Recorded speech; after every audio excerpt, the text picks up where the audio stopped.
ये कहानी एक छोटे बालक मोहन की है।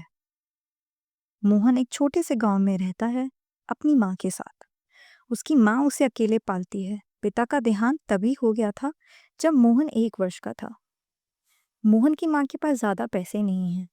वो मुश्किल से अपना गुजारा करती है। लेकिन जब मोहन 5 वर्ष का हो जाता है तो माँ को उसकी शिक्षा के बारे में चिंता होने लगती है। बच्चे को पढ़ाने के लिए पैसे भले ही नहीं हैं, लेकिन माँ चाहती है कि वो पढ़ लिख कर उनकी आर्थिक स्थिति को सुधारे। तो मोहन की माँ दूर एक गांव में एक गुरुकुल में पहुंचती है और वहां के गुरु से प्रार्थना करती है कि वो उसके बच्चे को प्यार से पढ़ाएं, लेकिन देने के लिए उसके पास कुछ खासा पैसा नहीं है। गुरु कहते हैं कि मैं पढ़ा तो भले ही दूंगा, लेकिन जैसे बाकी बच्चों को गुरुकुल में रखता हूँ वैसे मोहन को रख नहीं पाऊंगा, इसलिए उसे रोज इस गांव से उस गांव जाना पड़ेगा। मोहन की माँ मान जाती है। बच्चा छोटा है, माँ अकेली रहती है, वो बच्चे से दूर रहना भी नहीं चाहती। तो अब मोहन 5 वर्ष का बालक है, लेकिन रोज स्कूल जाने लगता है। वो जब स्कूल जाता है तो बीच में घना जंगल पड़ता है। मोहन को हमेशा उस जंगल से गुजरते हुए बहुत डर लगता है, लेकिन क्या करे, जाना तो पड़ेगा। कभी कभी स्कूल से वापस लौटते वक्त बहुत ही अंधेरा हो जाता है। जंगली जानवर बाहर निकल जाते हैं। मोहन बहुत घबरा जाता है। एक दिन ऐसा ही हुआ। बहुत घना अंधेरा हो गया। आंधी तूफान आने लगा।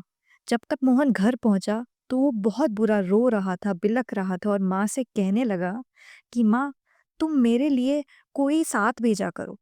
मेरे को बहुत डर लगता है। मैं ऐसे रोज रोज स्कूल नहीं जा सकता। तुम मेरे साथ क्यों नहीं चलती? मोहन की माँ बहुत भावुक हो जाती है और वो बोलती है कि अगर मैं जाने लगूंगी तो फिर हम लोग पैसे कैसे कमाएंगे, खाना कैसे खाएंगे? तुझे स्कूल तो अकेले ही जाना पड़ेगा। मोहन बोलता है, पर माँ, सब बच्चे तो किसी न किसी सेवक के साथ आते हैं, या उनका बड़ा भाई या बहन उनको छोड़ने आते हैं। मैं तो बहुत छोटा हूँ, मैं अकेले कैसे जाऊंगा? तो मोहन की माँ बोलती है कि तू अकेला थोड़े ही है। तो वो बोलता है कि कौन है फिर मेरे साथ? तुम और मैं ही तो रहते हैं। मैं तो और किसी को जानता भी नहीं, हमारा तो कोई अपना ही नहीं है। उसकी माँ कहती है कि हाँ, हमारा भले ही इस वश में कोई अपना ना हो, लेकिन एक जो सबका अपना है वो हमारा भी अपना है। वो बोलता है, वो कौन है? तो वो बोलती है, वो गोविंद है। गोविंद हमारा अपना है। मोहन समझ नहीं पाता और बोलता है कि गोविंद मेरा कौन लगता है? तो माँ कहती है कि गोविंद तेरा बड़ा भाई लगता है, और वो तभी आता है जब सच्चे मन से उसे बुलाते हैं, नहीं तो वो दिखता नहीं है।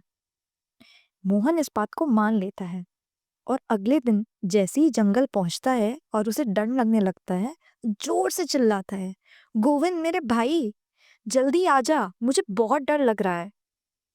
और देखिए तो, गोविंद आ जाता है। गोविंद उसे हाथ पकड़कर रोज रोज स्कूल इधर से उधर ले जाने लगता है। जैसे ही जंगल पहुंचता है चिल्लाता है, गोविंद आ जाता है। अब ऐसा उसके साथ रोज होने लगता है।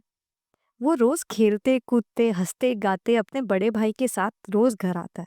माँ को भी बताता है कि गोविंद मुझे छोड़ने आता है, अब मुझे डर नहीं लगता। माँ सोचती है बालक है, मानती नहीं है। एक दिन गुरुकुल में एक बहुत बड़ा आयोजन होने वाला होता है। सबके घर से कुछ ना कुछ आ रहा होता है, लेकिन गुरुजी इस बच्चे को लाने के लिए कुछ नहीं कहते, क्योंकि वो जानते हैं कि इसके पास तो देने के लिए कुछ नहीं है। ये हट कर बैठता है।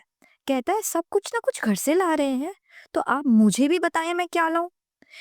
आखिर में गुरुजी बोल देते हैं, तो एक काम करना, 1 लोटा दूध ले आना। वो खुश हो जाता है, घर पहुंचता है और अपनी माई से कहता है कि कल ना मेरे स्कूल में एक बहुत बड़ा आयोजन है, उसके लिए मुझे गुरुजी ने 1 लोटा दूध लाने को कहा है। माँ के पास कुछ नहीं होता। माँ बोलती है कि मेरे पास कुछ नहीं है, मुझसे मत मांग। वो बोलता है, नहीं पर मुझे तो लेके जाना है। हट कर बैठता है। गुस्से में माँ उसे खींच के चाटा मारती है और कहती है कि जा, अपने गोविंद से ही मांग लेना, उसके पास बहुत सारी गैया हैं, तुझे बढ़िया से दूध दे देगा। वो कहता है, ठीक है, नहीं देती तो ना दे, गोविंद से ही मांग लूंगा। अगले दिन पहुंचता है जंगल में, चिल्लाता है, गोविंद आ जाता है और गोविंद के हाथ में पहले से ही 1 लोटा दूध होता है। वो बोलता है, तुम तो मेरी बात को पहले ही समझ जाते हो। गोविंद बोलता है, हाँ, तो तुम मेरे छोटे भाई हो, मैं समझ गया।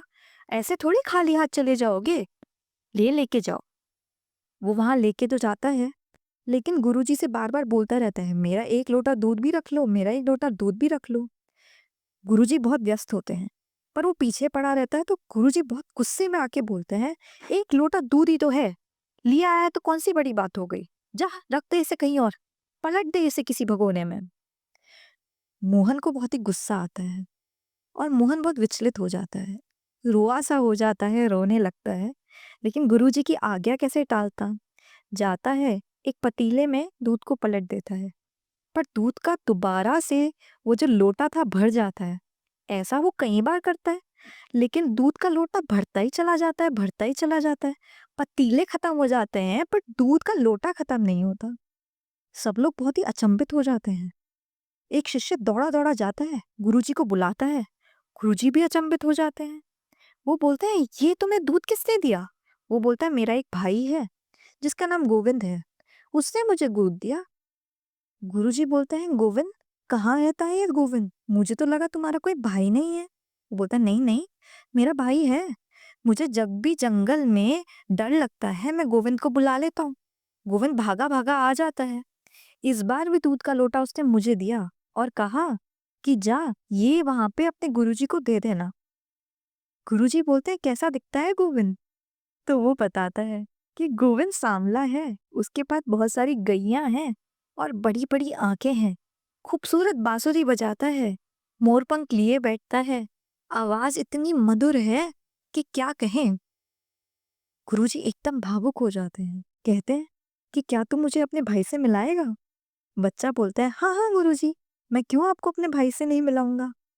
आज रात को जब मैं जाऊंगा और मैं गोविंद को बुलाऊंगा तो आप भी मेरे साथ चलिएगा। आप गोविंद से मिल लेना, बहुत ही सुंदर है मेरा भाई गोविंद। गुरुजी एकदम खुश हो जाते हैं और भाव से दिन ढलने का इंतजार करते हैं।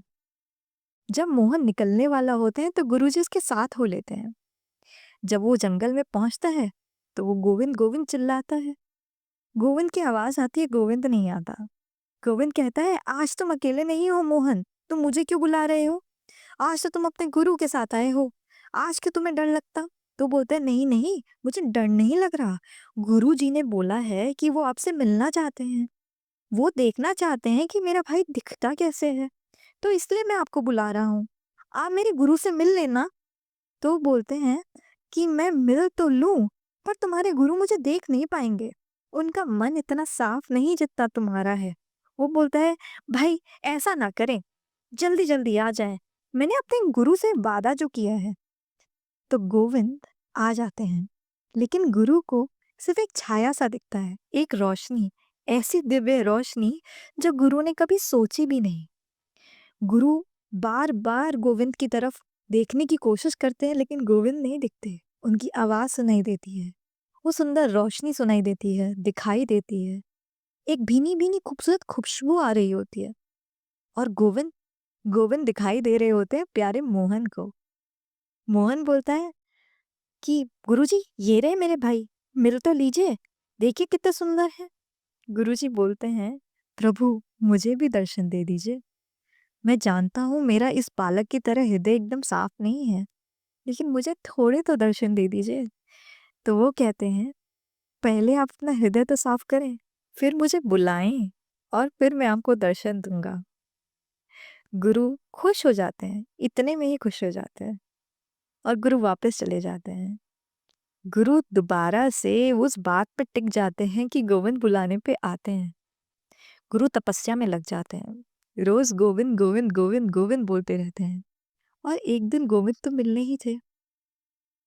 मोहन को गोविंद इसलिए मिल गए क्योंकि मोहन खुले मन से, विश्वास से, खुद को आत्मसमर्पण किए गोविंद को बुलाता था।